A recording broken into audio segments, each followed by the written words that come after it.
আসসালামু আলাইকুম। আশা করি তোমরা সকলে অনেক বেশি ভালো আছো। এই ভিডিওতে আমরা আসলে গুচ্ছের সম্পূর্ণ প্রাথমিক ভর্তি প্রসেসটা নিয়ে কথা বলবো, যে এখানে কিভাবে কি করতে হবে পুরো প্রসেসটা নিয়ে আমরা এখানে কথা বলবো।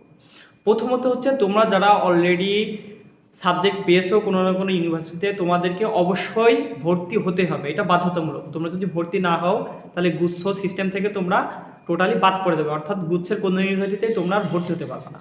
এখন যারা সাবজেক্ট পেয়েছো তারা কি করবে, যে নির্দিষ্ট সময় দেওয়া আছে, এই নির্দিষ্ট সময়ের মধ্যে 5,000 টাকাতে প্রাথমিক ভর্তি ফি, এটা দিয়ে তোমরা তোমাদের প্রাথমিক ভর্তি নিশ্চিত করবে।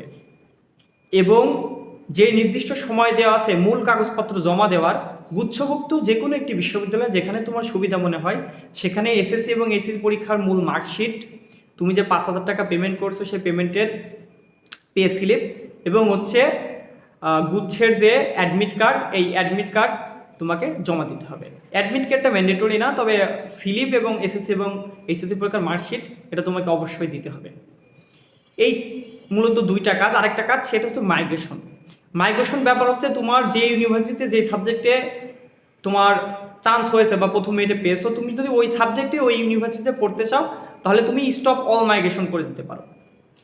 এবার যদি তুমি তোমার চয়েস লিস্টের উপরের যে সাবজেক্টগুলো আছে সেই সাবজেক্টগুলোতে পড়তে চাও তাহলে তোমার মাইগ্রেশন অফ করার কোনো দরকার নেই, মাইগ্রেশন নিয়ে কোনো নাড়াচাড়া করার দরকার নেই।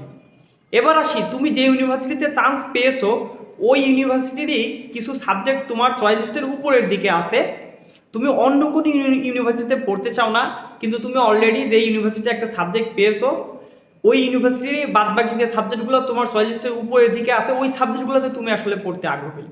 তো সেক্ষেত্রে তুমি ইউনিভার্সিটি মাইগ্রেশনটা অফ করে দিতে পারো। এর ফলে কি হবে, অন্য অন্য ভার্সিটিতে তোমার আর কোনো সাবজেক্ট আসবে না, তোমার ওই ইউনিভার্সিটিতেই তোমার চয়েস লিস্টের উপরের দিকে যে সাবজেক্টগুলো আছে আসন ফাঁকা সাপেক্ষে ওই সাবজেক্টগুলো তোমার পরবর্তী মেরিট লিস্টে আসতে পারে। আশা করি সম্পূর্ণ প্রসেসটা বুঝতে পেরেছো। যদি ভিডিওটা ভালো লেগে থাকে তাহলে আমাদের সাথে থাকতে পারো। ধন্যবাদ সবাইকে।